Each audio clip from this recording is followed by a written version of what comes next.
Everyone, मैं sir doctor Ashutosh Kumar Sharma, faculty of Ayurveda, Samhita Siddhanta department. हम लोग पढ़ रहे थे चरक।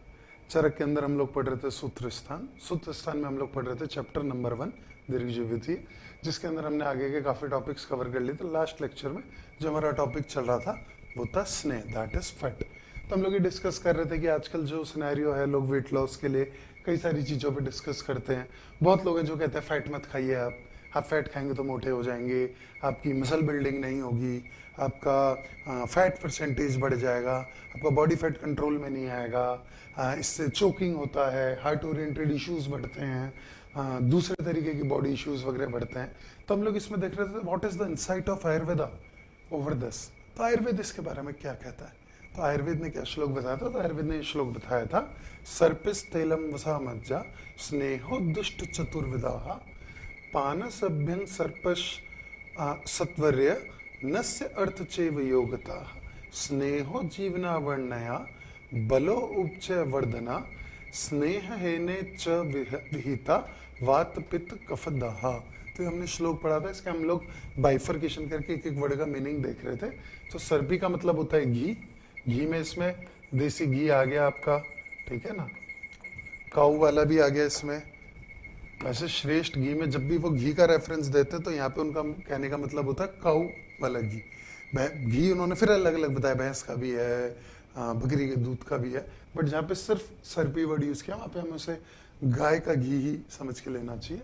फिर तेल है, तेल यहाँ पे आ गया। फिर वसा, वसा हमने पढ़ा था this is muscle fat. Then मज्जा, मज्जा इज मैरो, ठीक है।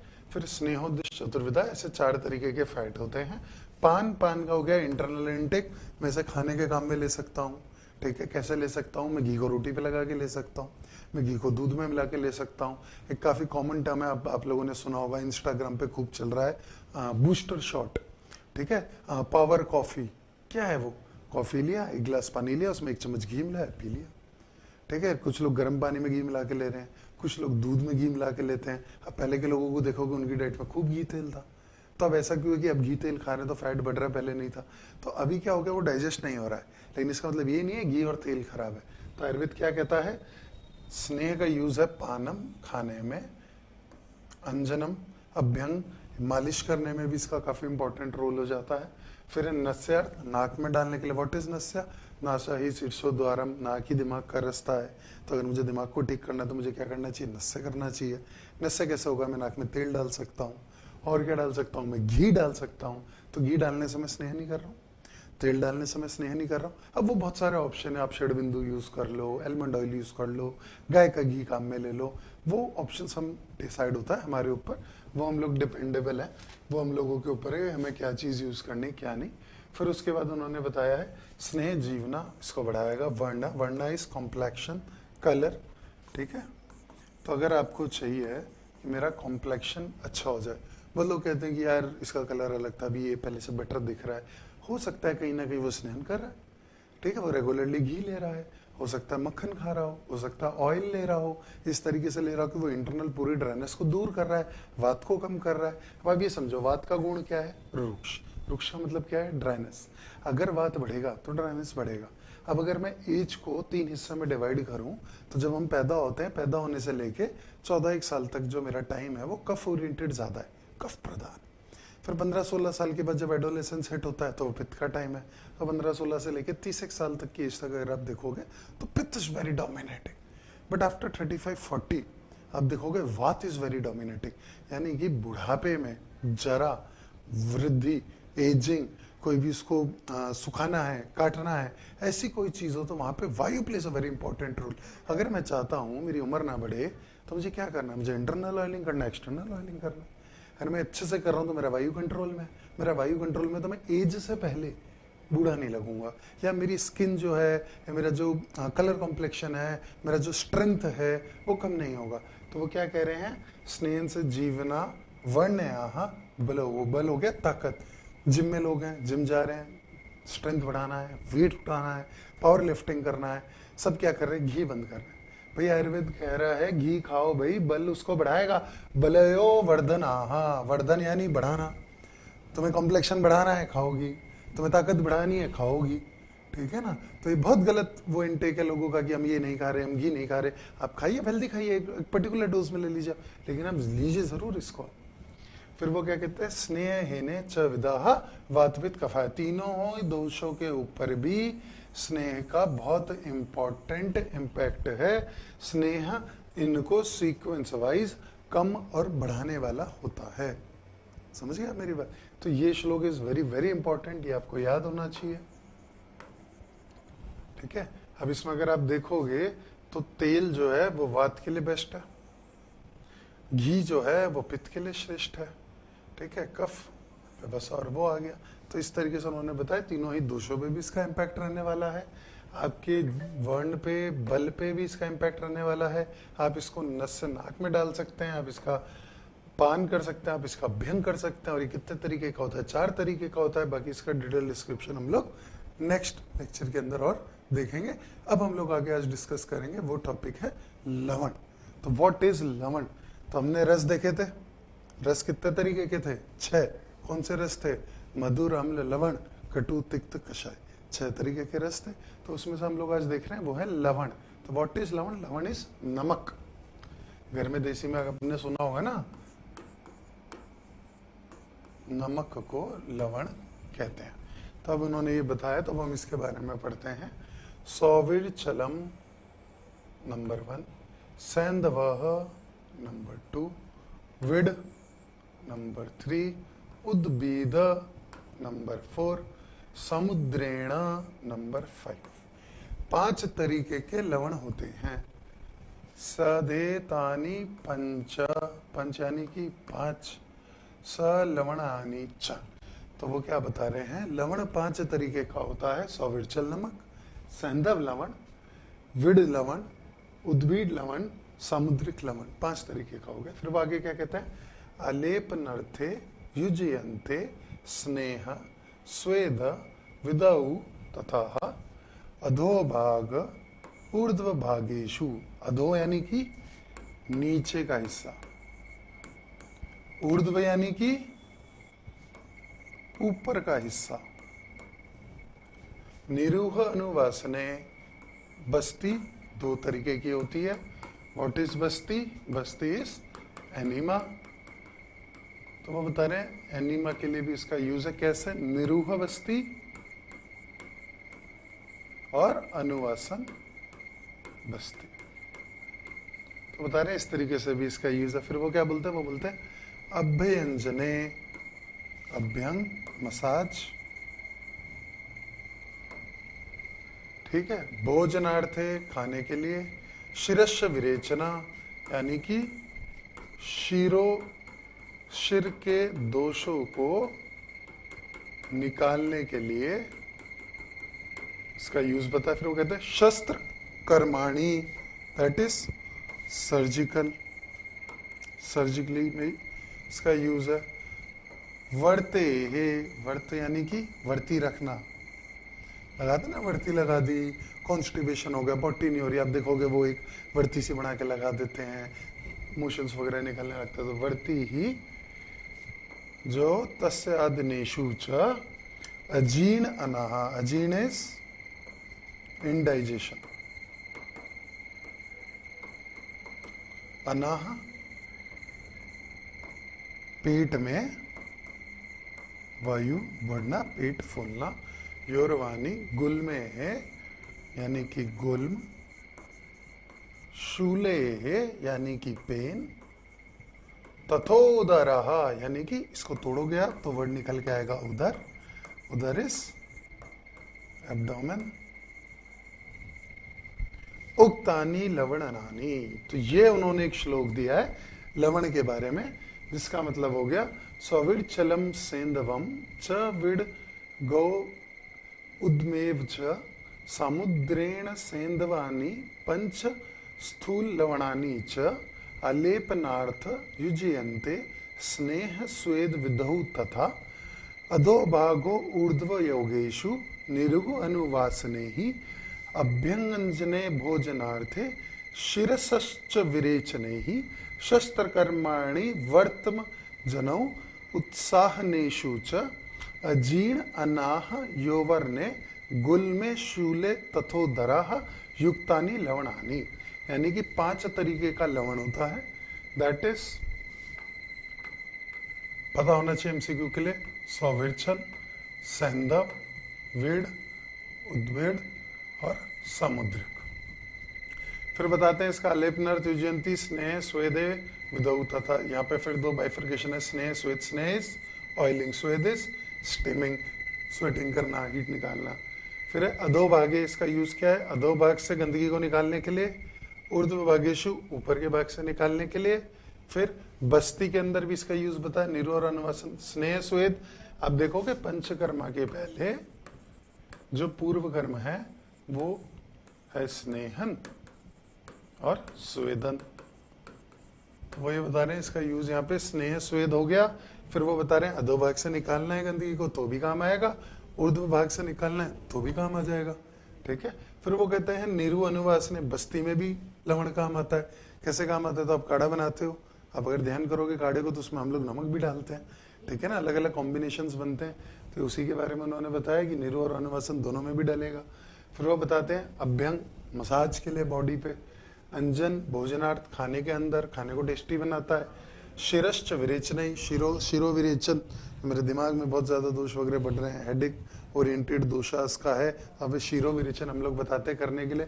तो कहते हैं लवण उसमें भी बहुत ज्यादा इंपॉर्टेंट है, इसका बहुत अच्छा इम्पैक्ट दिखेगा उसमें। शस्त्र कर्माणी, शस्त्र इस सर्जिकल इंस्ट्रूमेंट, कर्माणी तो सर्जिकल इंस्ट्रूमेंट से होने वाला कर्म क्या है? वो सर्जरी, यानी कि सर्जरी में भी इसका यूज है।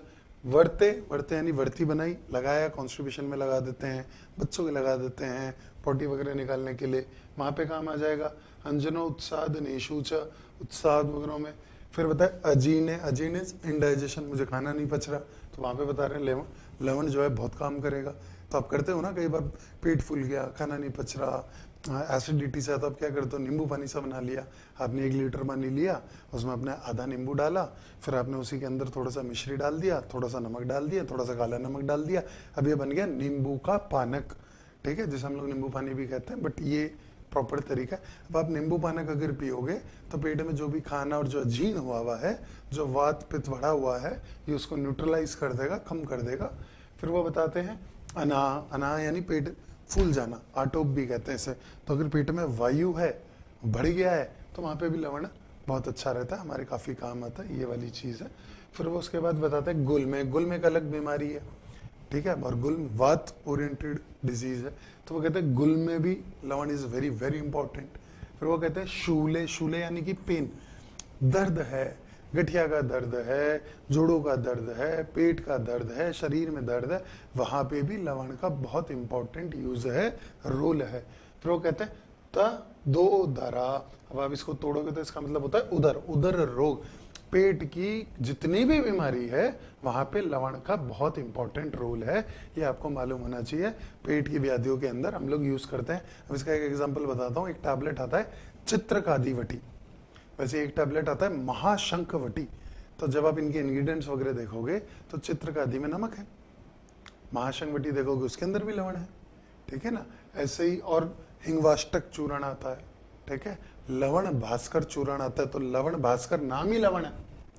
ठीक है, तो लवण भास्कर चूर्ण का जब पढ़ोगे तो वो किस चीज पे काम करता है? तो वो डाइजेशन बढ़ाता है, गैस निकालता है। ठीक है, आपके दोषों को पेट में से निकालेगा। तो नाम से हमें समझ में आ रहा है, तो वो यही बता रहे हैं उदर रोगों में भी इसका बहुत इंपॉर्टेंट एक रोल है। फिर वो आगे बताते हैं उक्तानी लवणानी च, तो इस तरीके से उन्होंने लवण के बारे में डिस्क्रिप्शन दिया है। तो अगर आपसे पूछा जाए लवण रस के ऊपर 5 नंबर का एससीक्यू अगर आता है, तो आप अगर श्लोक लिख सकते हैं तो बहुत ही बढ़िया है, नहीं तो आपको 5-6 पॉइंट है जो कवर करने। सबसे पहला, लवण क्या है? तो लवण रस है, आपने मेंशन किया है यहाँ पे। ठीक है, जब भी मान लीजिए अगर ये क्वेश्चन आ गया तो अब आप कैसे लिखोगे, तो वो मैं आपको यहाँ पे बता रहा हूँ। तो क्वेश्चन आ गया लवण बिल्कुल 5 नंबर के लिए, तो सबसे पहले आप लिखोगे लवण एक रस है। 6 रखने सूत्र स्थान में, फर्स्ट चैप्टर में 6 तरीके के रस बताए हैं, जिनमें से एक लवण है। ये हो गया पहला पॉइंट। फिर लवण 5 प्रकार का है। प्रकार कितने हो गए? 5। कौन से 5 प्रकार? तो आप बताओगे सौविरचल, फिर आप बताओगे सैंधव, फिर आप बताओगे वीड़, बताओगे उद्भिद, और फिर आप बताओगे सामुद्रेण। तो ये 5 तरीके के प्रकार हो गए।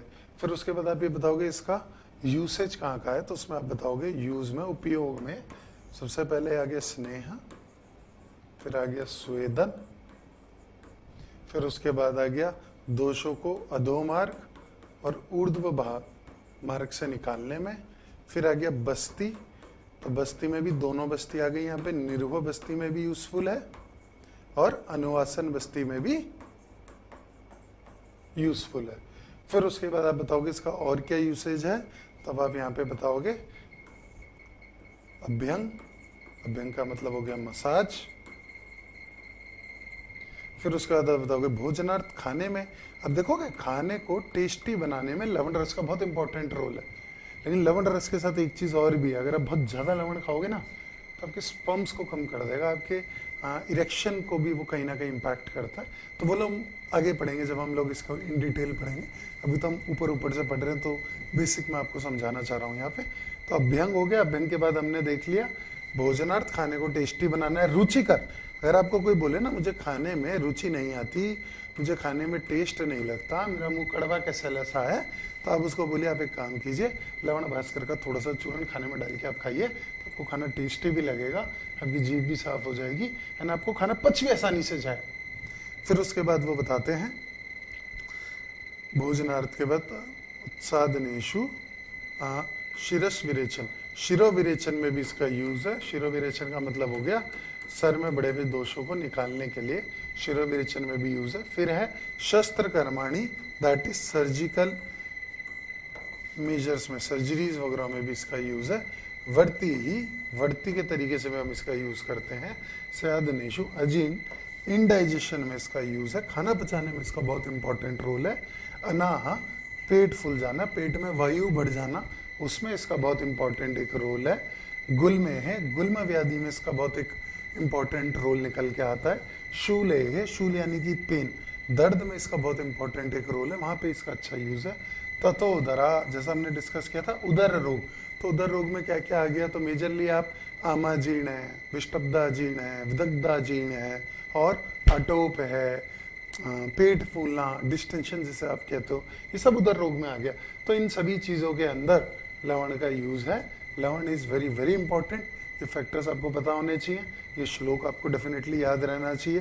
इसके अलावा हमने आज क्या देखा, हमने देखा स्नेहन के बारे में, तो स्नेहन का ये श्लोक आपको ध्यान रहना चाहिए। दिस इज एमसीक्यू क्वेश्चन, स्नेह कितने तरीके का होता है, स्नेह दोषों पे कैसे काम कर रहा है, अगेन ही हमें मालूम होना चाहिए, ठीक है। फिर उसके बाद इसकी यूज करने के तरीके क्या क्या वो आ गया। एमसीक्यू हो सकता है वर्ण को बढ़ाने में क्या काम करता है, स्नेहन, बल को बढ़ाने में क्या काम करेगा, स्नेहन, जीवना, तो ये सारा हमारा जो डिस्कशन है ये हो गया। फैट्स के बारे में, इसको यूज करने का तरीका क्या है, अभ्यंतर है, बाह्य है, बाह्य का मतलब क्या होता है एक्सटर्नल, अभ्यंतर का क्या मतलब होता है इंटरनल।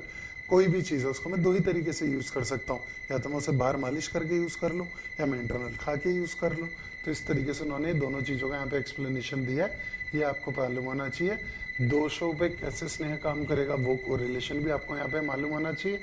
नस्से में भी उन्होंने स्नेह बताया, नस्से में तो बहुत कॉमन है, आपने देखा ही है, नाक में हम लोग डालते हैं, षडबिंदु है, देसी घी है, ये सारी चीजें हैं। और हमने आज क्या पढ़ा था, तो आज हम लोगों ने टेस्ट के बारे में पढ़ लिया, ठीक है। रस कौन कौन से होते हैं, तो वो हमने देखा था 6 होते हैं। फिर हमने क्या पढ़ा था, रसों का दोषों के साथ क्या कोरिलेशन है, वो चीज है वो यहाँ पे हो गया। और फिर हमने पढ़ा था द्रव्य कितने तरीके के होते हैं, तो मेजरली द्रव्य 3 तरीके के होते हैं। उन 3 तरीकों के अंदर सबसे पहले हमने पढ़ा था दोष प्रशमनम, दोष धातु प्रदूषणम, स्वस्थ वृत्ताऊ, तो ये 3 तरीके के हमने द्रव्य पढ़े थे। This is also very important, इसके बारे में हम लोगों ने पढ़ा था। अब हम लोग जब नेक्स्ट लेक्चर लेंगे तो उसमें हम लोग आगे के अंदर पढ़ेंगे, उसमें हम लोग पढ़ेंगे भाई 4 ऐसी कौन सी चीजें जिसके ऊपर ट्रीटमेंट टिका हुआ है, ठीक है। तो वैद्य है, परिचारक है, रोगी है और औषध है। फिर उन्होंने बताया चारों की 4 क्वालिटीज होती है, ठीक है ना। वैद्य है, वैद्य की अपनी 4 क्वालिटीज है, औषध है, औषध की अपनी 4 क्वालिटीज है, परिचारक है, परिचारक की अपनी 4 क्वालिटीज है, रोगी है, रोगी की अपनी 4 क्वालिटीज है। अगर ये चारों चीजें हैं और वो चारों क्वालिटीज पॉजिटिव हैं, पॉसिबली वहां पे हैं, तो ही ट्रीटमेंट परफेक्ट होगा। अगर उनमें कमी है तो वो कहते हैं ट्रीटमेंट कभी भी सक्सेसफुल नहीं होगा, और फिर भी अगर आप ट्रीटमेंट करोगे तो उससे आपकी वाहवाही होने से ज़्यादा, आपका नाम होने से ज़्यादा आपका नुकसान हो जाए। तो वो चीज़ हम लोग अब आगे कवर करने वाले हैं। और उसके अलावा हम लोग कवर करेंगे आगे नेक्स्ट लेक्चर के अंदर लवण और स्नेहन के अलावा की जो टॉपिक्स हैं वो भी हम आगे कवर करेंगे, उसके बारे में हम लोग पढ़ेंगे। और चिकित्सा ओरिएंटेड हम थोड़ा सा पढ़ेंगे कि ट्रीटमेंट में क्या क्या चीज़ें इंपॉर्टेंट है, ट्रीटमेंट किस बेसिस पे किया जाता है, ट्रीटमेंट करने का तरीका कैसा रहता है, वो सारी चीज़ें हमारी कवर हो जाएगी। हमने 75% ऑफ फर्स्ट चैप्टर जो है यहाँ पे कवर अप कर लिया है। इंपॉर्टेंट श्लोक्स थे वो मैंने बता दिए, वो याद होने चाहिए। इसमें ये तीनों श्लोक इंपॉर्टेंट है, लेकिन ये और ये आपको डेफिनेटली याद रहना चाहिए। उसके बाद आज का जो एक इम्पॉर्टेंट श्लोक था स्नेहन का, ये एक इम्पॉर्टेंट है, ये आपको मालूम होना चाहिए, याद होना चाहिए। एंड देन जो हमने तीसरा पढ़ा था वो था लवण का, जो आज हमने पूरा डिस्क्रिप्शन देखा है। And definitely it is again very important. लेकिन अगर लवण का श्लोक याद नहीं भी होता है तो इसके प्रकार, उनके नाम, उसकी यूटिलिटी, उसका यूसेज, ये सारी चीज़ें हमें पता होनी चाहिए। बाकी का आगे का हम लोग नेक्स्ट लेक्चर के अंदर कवर करेंगे। Thank you.